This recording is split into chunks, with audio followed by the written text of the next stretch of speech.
Good afternoon, agents across the country. Today is April 2nd, 2015. There's about 20 of us on the call, and so far today it appears that mostly people that are pretty much new to our system. Little bit of housekeeping that I wanted to explain a couple things to you guys, and just so there's no confusion once you do get your leads, one of the things we always ask you to do right away is to whitelist us. I had 3 people this month that say, when are my leads coming? And I checked and said 2 weeks ago because we were in their junk mail. Does anybody not know how to whitelist someone that's on the call? I don't know how. Chad, I don't either. So I'm going to let my friend half my age explain. Chad, how do you whitelist? The most universal way is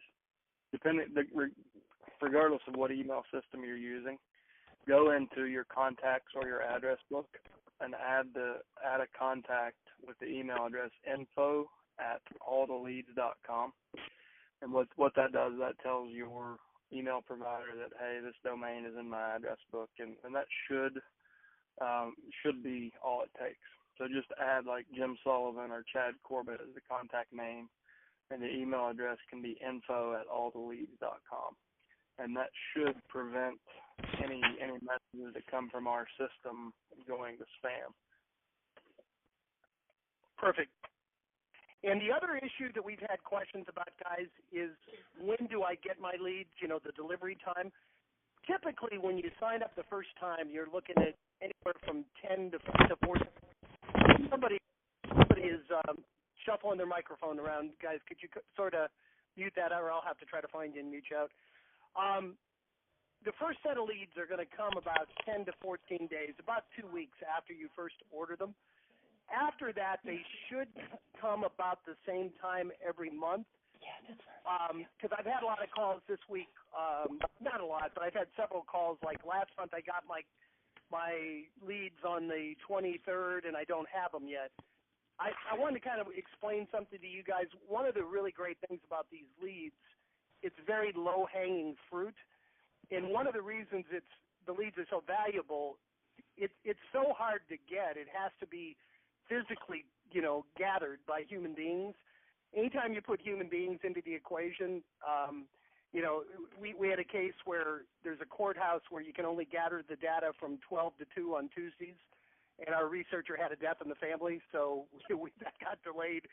Allow about a 3 or a 4 day margin of error. In other words, if you get them on the 15th and the 15th is a Saturday this month, don't be too concerned if you don't have them by the 18th and the 19th. You're going to get them about the same time, but we're dependent on we had a courthouse in California that had an earthquake, so everything got delayed a couple weeks. But I wanted to also tell you guys, before you contact me, you're always welcome to contact me, but there's 3 ways you can see if you've got your leads yet. You should get an email with an Excel spreadsheet with the leads attached. If you're a Vulcan client, they will automatically go into Vulcan. When you sign on to Vulcan, it'll say, you have probate leads. And if you're in doubt, go to the back end of your website, just sign on to all the leads and put in your code. Go all the way down the bottom of the page. There will be a link to every set of leads that you get or ever have gotten. So, and if if it's a week past the time you should get your leads and you don't see that, please call me, because we don't want them to be sitting in your spam for 2 weeks and not have you be able to take advantage of them. And that's my housekeeping. Any questions or any concerns about that, guys? Are we good? Pretty self-explanatory. I wish I could figure out who is breathing heavy. So, Chad, anything you want to share? And I'm going to search around for the person making all the noise. No, just thanks for all the new folks that came out. We last week we had a couple of new folks on the call. Allison was there, and we spent a lot of one-on-one time. So we always like to try to start the week with a win. Does anybody have any wins from the week? Any great stories to share? Any breakthroughs? Hopefully by next week. Next week. Who's that? Allison? Allison, just because we just got started scrubbing and getting stuff out. So we're on it. Hey, John Lynch, I know you've gotten, I think, 2 sets of leads, you and your team there. I've done nothing yet. I've done absolutely nothing, and I've got to get started on it. Yeah, it's funny. I always tell people we've had over 100 people subscribe. We've had 8 people cancel, and all 8 of them told me I bought the leads and I didn't do anything with them. So it does require something. I'm just kidding you, John. I know you got an awesome team there. You did your coaching call with Chad as far as how to get started, right, John? I believe so, yeah. Okay. So, and that's the reason we do the Jumpstart coaching is because of that. Anyone who hasn't reported success and gotten too busy to show up for the calls usually has not really implemented this. Just a reminder, if you guys haven't listened to the previous calls, everything that we teach is also at your fingertips. So between the back end of the website and the Facebook Mastermind page, you can download the campaign outline that I've written. You can download the scripts, the direct mail pieces that we use. I mean, everything is there. If you feel like you have all that and you just don't know where to start, you can always pick up the phone and call us, and we can even, like, the Jumpstart consultation is literally me working one-on-one with you and your team to pull your business apart, build it back with this in place as a core strategy.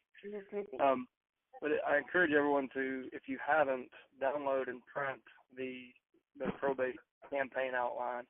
And that's going to be literally a kind of a step-by-step of how I built my system, and also the last 2 pages are inbound scripts and outbound scripts. And with that alone, if you're a good self-learner, you can get started. And if you need help, please reach out, because we're not in the business of just collecting money. I mean, we want to provide as much value as possible to you guys. And if that means we need to stop and do one-on-one coaching, then we can do that. And also make sure you listen to a lot of these past calls. We've had a lot of the people that we're joking about that didn't show up today were on the last 3, 4, 5, 6 calls. And you can hear their early success stories and understand why they're not here today, because they're on listing appointment after listing appointment. So. Yeah, my all-time favorite is Tammy, Agents with a Smile in Boise, Idaho. We asked for wins a couple weeks ago, and she said, well, I think I'm doing pretty good. I sent out 160 mailers, and I got 5 listings. And Chad, yeah, that's pretty good. And Chad said, have you ever gotten 5 listings before? And she said, no, I just got my license a couple months ago. So that was a good win. Geez, she's 19-year-old kid, I'm going to say, in Iowa can do it. Almost anybody can. Our minimum strategy, guys, that we really suggest is that you send out 3 letters and follow up with 3 voicemails. If you'll do that, and honestly, I don't even do that. I send 1 letter and 1 automated voicemail because I've got 3 other businesses I'm running, and I'm still getting, I've gotten 14 listings, and I was sharing with someone the other day, I've only been on 1 listing appointment.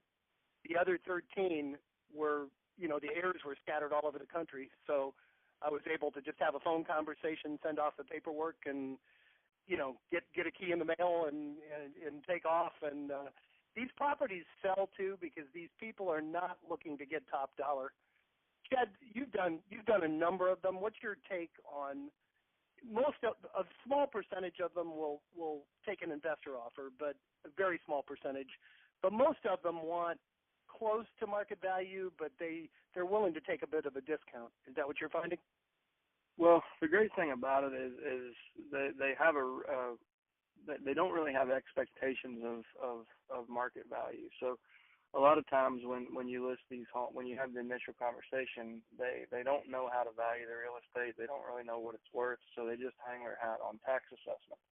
And it's just it's an easy conversation. Like I had a lady from Tampa yesterday who called me after she had failed with another realtor, and like she had kind of already committed a bunch to committed to them by the time she got my letter because she started early. But anyways, she, is in a market where a median price is like $350, and she had no idea what real estate values were in Roanoke. And the long and short of it is they're just very open to professional opinion of value. And what I find is usually when I say, here's a low, medium, and high range of where I think we could be. And I always use target date. So I usually try to look at, if their target date is inside 60 days, we try to price 5 to 10% under market, so we meet the market quickly. And most people are open to that. They're very open to pricing. Unlike if you've ever done FSBO or expired prospecting, that's a battle every time to softly prove to that person that their house isn't worth what they decided it was worth. Where they're just better listeners. I mean, people will listen to what you have to say and take your expert advice like they really should. So, I mean, I'd say less than 10% are willing to sell for, what you or your cash investors would buy for. But it's definitely an area you want to have in the quiver. Make sure you do have a cash investor that can take advantage of those opportunities. But for the most part, you're going to get correctly priced inventory that sells quickly. I've only had to reject a couple just because they weren't, the homes were in really dated condition, and I didn't feel like that I couldn't get them the price that they thought it was worth, and they wanted tax assessment, and didn't, there's been 2 of those that I've rejected. But other than that, pretty much everybody has taken my advice and listed a realistic number, and we sell them in an average of 38 days in a market where the market average is 94 days. So. How do you typically get in contact with them the first time? Do they call you usually, or do you reach them when you call them, or is it a combination? My whole campaign is designed to be inbound. I'm a lazy prospector, so I send direct mail, and around 1 or 2 business days after the direct mail hits, based on 2 to 3 day delivery times for first class mail, I usually drop a ringless voicemail. So let's say I send a letter on Thursday, I expect it to be there Monday or Tuesday. So just to be safe, I'll drop a ringless voicemail on Wednesday, and I reference the letter in the phone call. So it's, hey, this is Chad. I sent you a letter last week, but I just wanted to follow up, make sure you got that, and you understood why we sent that, and really just see if there's any way we can provide value to you and the family and help with your real estate needs. Call me at 540 blah blah blah. So it's not such a cold call. You're referencing something else, and if they haven't seen the letter, they're going to start looking for that. So they will, they'll hear the voicemail, go to the letter. I find that when I drop a ringless voicemail, my web traffic goes up because I put a domain name in the letter. I don't mention it on the call. What I find is when I send the voicemail, all of a sudden people read, they go to the letter, and then they go from the letter to the website. But what I find for every touch, like for every round in the sequence, I'll usually list 2 houses per 100. So if I take a list of 100 probates and I do a round of letters and follow it with a phone call, I should get 2 listings. And but then how long though does that take? To get the listings? Yeah. Typically, I typically try to set appointments no more than 2 business days from the time they call me. So, do those calls come in all within a week or 2, or within a month, or the two? Usually within three days of. So it's fast for you. Yep. So what a typical campaign looks like for me. I'll get the list. We'll order all 3 pieces of mail at once. I don't worry about doubling up. We send mail to people whose house we've already listed 2 months ago, but I don't care about that. Because if I'm going to list 8 houses out of 100, I'll double up on mail costs for 8 people, whatever. But it's in the interest of scalability. I can order mail one time and order 3 letters for every lead. So we do that, and then I go to Google Calendar, and I'll set up the mail drop dates in Google Calendar, and then I'll set up the ringless voicemail dates in Google Calendar. So it's a somewhat automated process. So when the mail hits, my calendar pops up, that morning and says, hey, you need to schedule the calls for today. I'll pull my call list together, drop the ringless voicemail. That day, the how long do you wait between mailings? 30 days. Oh, that long. So not a week, not 2 weeks. You wait a full 30 days before you do it second, and then another 30 days before third. Right, because people progress through dealing with death at a different pace. And so I try to span my campaign over 90 days. So you want to get the first... And that may work for you, but you're not worried. I mean, you don't think there could be advantage to doing it like all within 3 weeks or all within a month so that you don't lose them to someone else? No, I think if you have a significant touch and the nature of the mail piece we send a greeting card envelope with a hand address and a live first-class stamp. So we pretty much have a 100% open rate. And then we drop a phone call to follow that up and reinforce that. And what's the service that you use? Is this the same service I could use?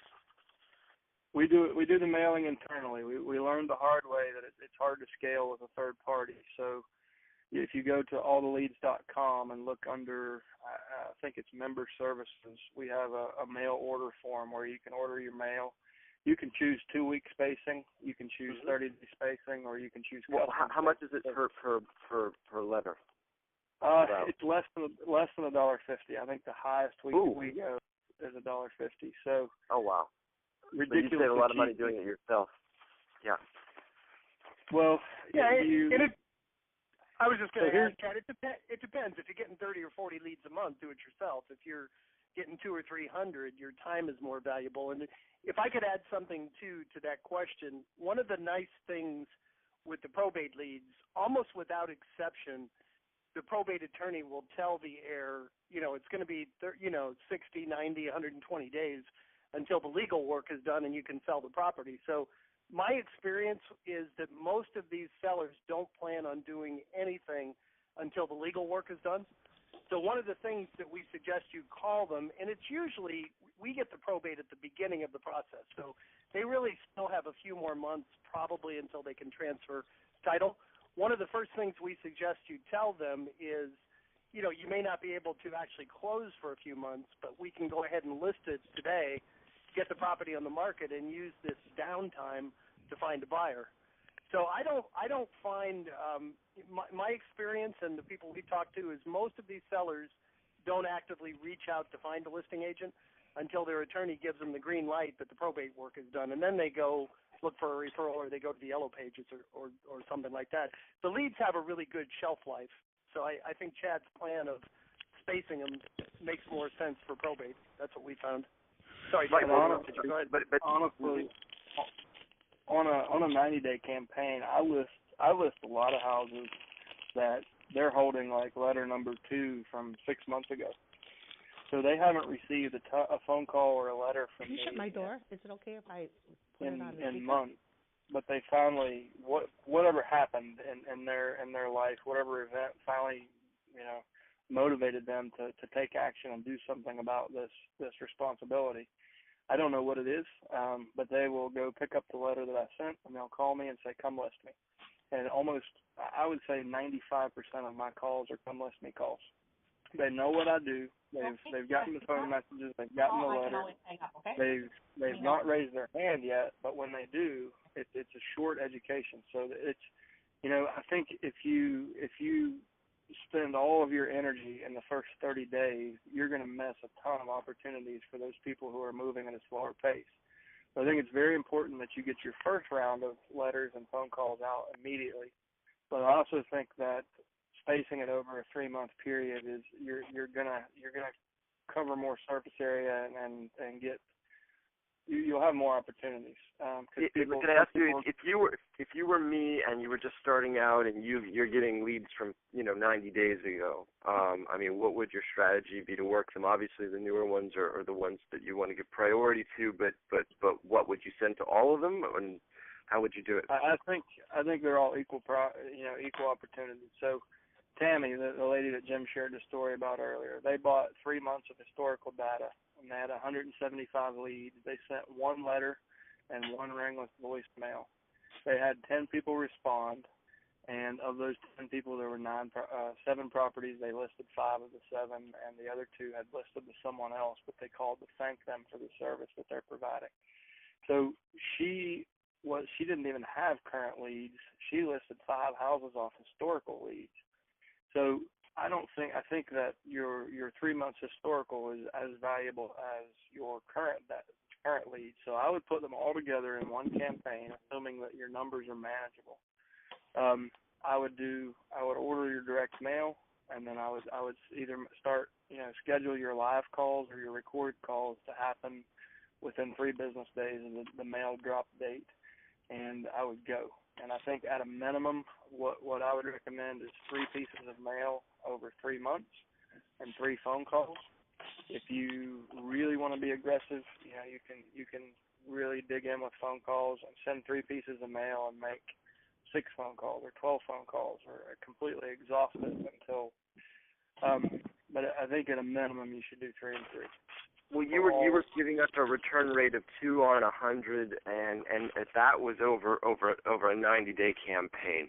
I'm just curious, what's your response, say, within the first 30 days? Do you have any way of gauging that?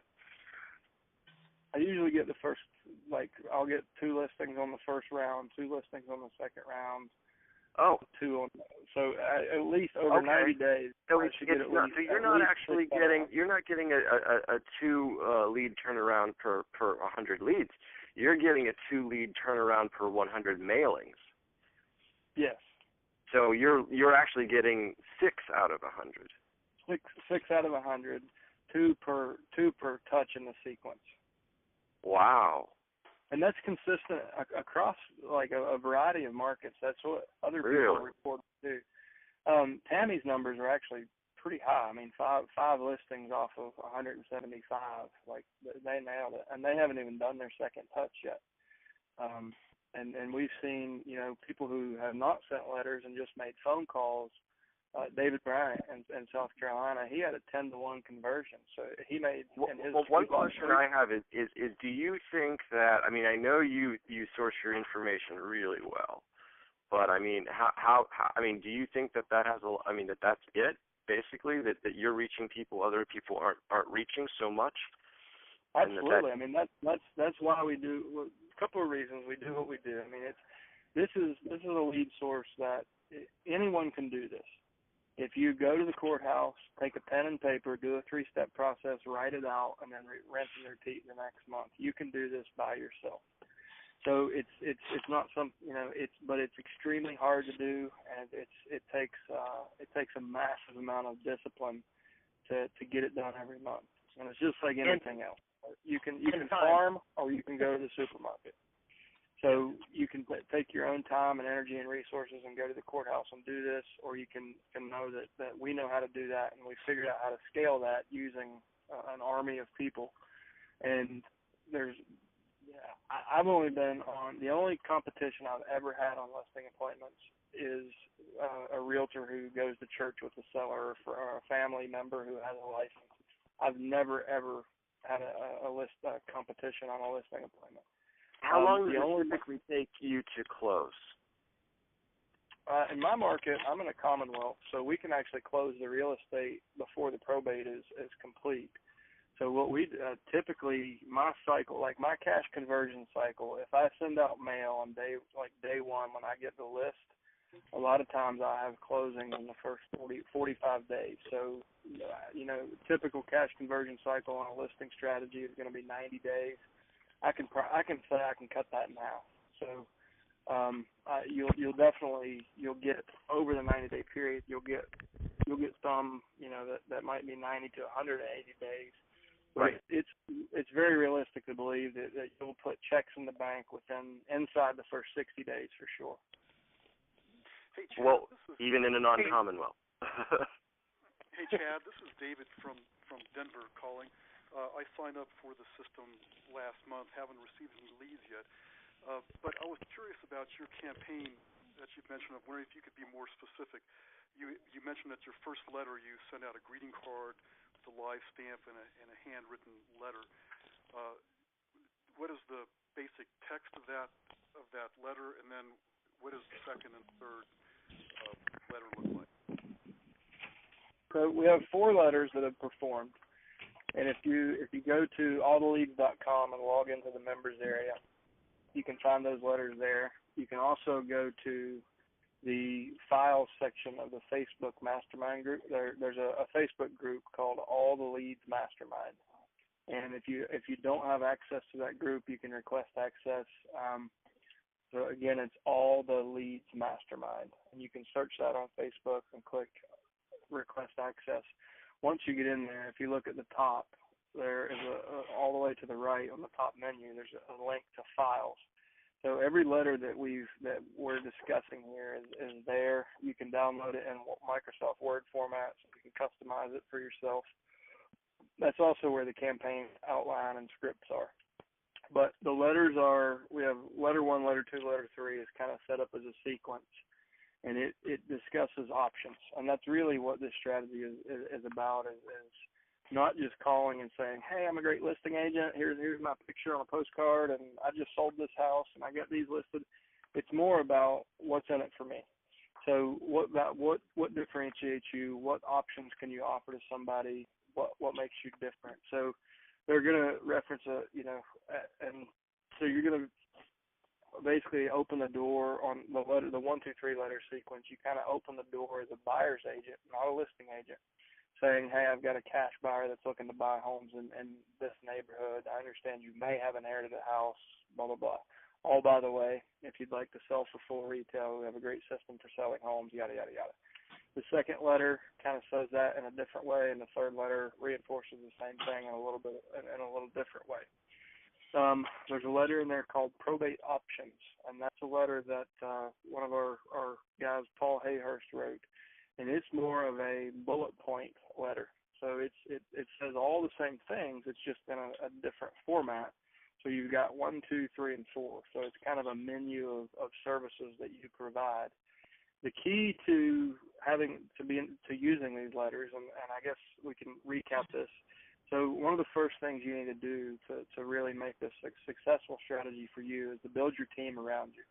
And I'm not talking about your internal team, but the perception that you want to have is that you have a probate-specific real estate team consisting of not only yourself as a real estate expert, but a title attorney who can deal with anything you can throw at him and unravel the worst of ugliest messes and will disputes, a contractor who can do everything from replace a receptacle to completely flip a house, a clean-out crew that can take care of worthless personal property, an estate sale company that can get the most money out of valuable personal property, stagers, photographers, all the people that the vendors that you normally use in your business.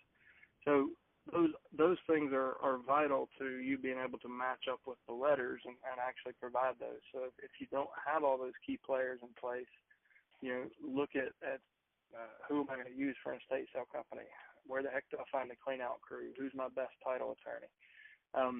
Get those pieces in place, and that's really what's going to differentiate you in the market. So people are going to reach out to you because typically you understand the mindset of the executor.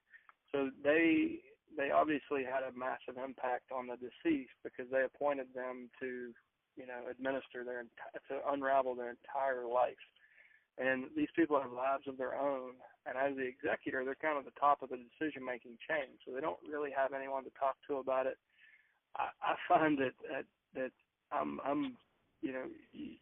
you should be a good listener because once you really break the ice with these people, you can just tell they've been waiting to unload on somebody, but they haven't had anyone reach out to help them or anyone to really talk to because they've been managing the family's emotions and managing everything themselves. So a lot of the people will reach out and just want to talk about the options at first, and they end up listing. So they might want to talk about a cash offer, or they might want to talk about using your estate sale company. And what you find out is that really they just you list the home, and so I'm kind of getting off track here, but I'm trying to find your Facebook page. Can you tell me it's All the Leads, and then All the Leads Mastermind? I'm not finding it. Okay, it's there. It's a group, not a page, if that makes a difference. But you should be able to search that. All the Leads Mastermind. Okay, I found it now. All right. It wasn't coming out. I have a quick question. Please. Is this Lydia? Yes. I have a question about scrubbing. What exactly does that mean? I know it's real basic, but what am I scrubbing out? Or and you don't have to. What we find is like it's nearly it may be impossible to scale the ability to find out which probates include real estate, because there are 3,140 counties in the country and 3,140 ways to find out if they own real estate. So you have to figure this out kind of at the local level, and we obviously don't have the time to sit down and do it for you before we send the leads, and there's no way to automate it. So statistically, based on census data, 66% of people own real estate, and that's what we find to be true at the time of death as well. So here in my market, it's 65.8% of the leads we receive own real estate at the time of death. And we've had other people that are as big of a geek as I am that have tested it and scrubbed their list, and that's what they find too. So it's safe to assume that, basically 66% of the leads that you get will actually have a home that they need or want to sell. The other 44%, you can use the attorney information and network with attorneys and still get some value out of that data. So in order to scrub the list, I do a 3-step process in my market. So we actually, because we're a commonwealth, we have way too much government. So we have 5 courthouses and just 2, basically in one area, in about 15 square miles, I have to search 5 different courthouses. So what I will do is I'll start with the name of the deceased and do a name search to see if they own real estate. If I don't find any real estate, then I'll search the last known address of the deceased and see who owns that real estate. If that name doesn't match up with the deceased or the family name, like the last name, then I'll search by the executor's name. A lot of times what you'll see if you search by executor, they've already done a $0. Sometimes what you'll see, they've already done a $0 transfer. So the real estate, the subject property that you wanted to list was kept in the family, and they just did a quick claim deed and a $0 transfer. So you need to search all 3 of those: the executor's name, the deceased name, and the deceased last address. And Chad, if I could jump in, I just wanted to say also, we don't want to overcomplicate this. In my market, better than 90% of the people own real estate. But Lydia, it's a time versus money issue in a lot of situations. It's for a lot of people, it's easier just to send a letter out for 48 cents than to spend an hour scrubbing the data, for the small percentage of them that don't own real estate. A lot of them, if they don't own real estate, they'll call you back and say, hey, no, thank you, but there was no real estate. And, hey, okay, do you mind if I give your probate attorney a call? And, you make a lead that way for future referrals. So it's the people that scrub the data, like we've got a lady in Houston who's getting 1,200 leads a month. Is it 800 or 1,200 a month? Yes.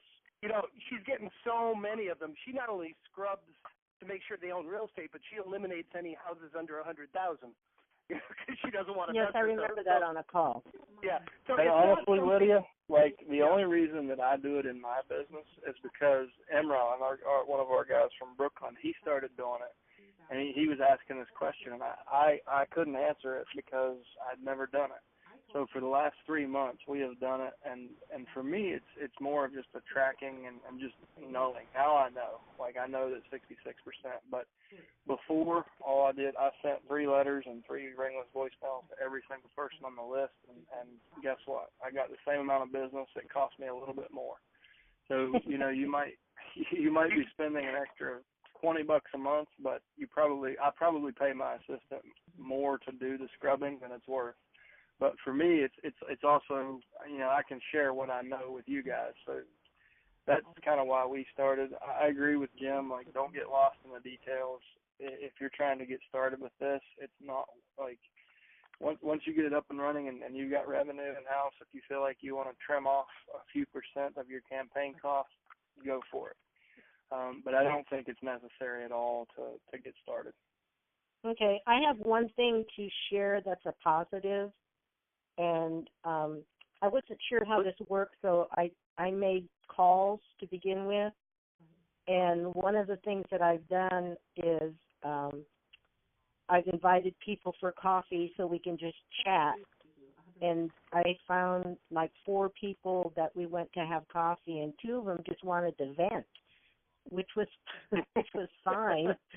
And I, and so we're talking about listing their homes, but I just kind of thought I'd throw that out. So if anybody's into we'll call that Lydia's Starbucks approach, right? Yes. Chad had a great point on and we're over on the calls today, guys. I apologize, but it's just been so much good information, and I want to make sure everybody can answer their questions. But someone asked Chad about a month ago, what did they say, Chad? What's the single most important thing I should do to get started? And I think Chad said anything. Wasn't that your response? There's no bad act. Yeah, there's no bad action. Yeah, go ahead. It was on one of my rants. It's the best first thing you can do is anything, and we've had people prove that. We've had guys that would buy leads and sit on them for 3 months, and then just finally one day they come into the office and they're like, "Damn it, I'm going to make those phone calls today." And guess what? Boom, they have listed. I mean, David Bryant, when he finally started it, they made 250 phone calls and listed 25 houses. It's a 10-to-1 on the list, and it's just amazing. I mean, not everyone's going to have those results, but if you just do something, you're going to be successful, because there's just it's such a high quality lead with no competition. And really get clear on your why you're doing this, and what unique service you provide, and have confidence on the phone that you're doing this for the right reasons, and you can't help but get business, because you're really, really helping a part of the community that's under probably the most stress they've ever been in their life, and they just want to take you out to coffee and vent sometimes. But guess who's going to be their real estate agent for the rest of their life? Me. That's right. Amen, guys. Great call, and we are so far over. Does anybody else have a really pressing issue or question, or can we pick it up next week? Anybody? No. Awesome. Go ahead. Somebody? I guess not. All right. Guys, thank you so much. Please, this was a great call. We had 30-some people show up. Please, all come back same time next week, and like Chad said, do anything this week. Get some positive results and report back to us next Thursday. Thank you, everybody. Okay, have a great week. Thank you.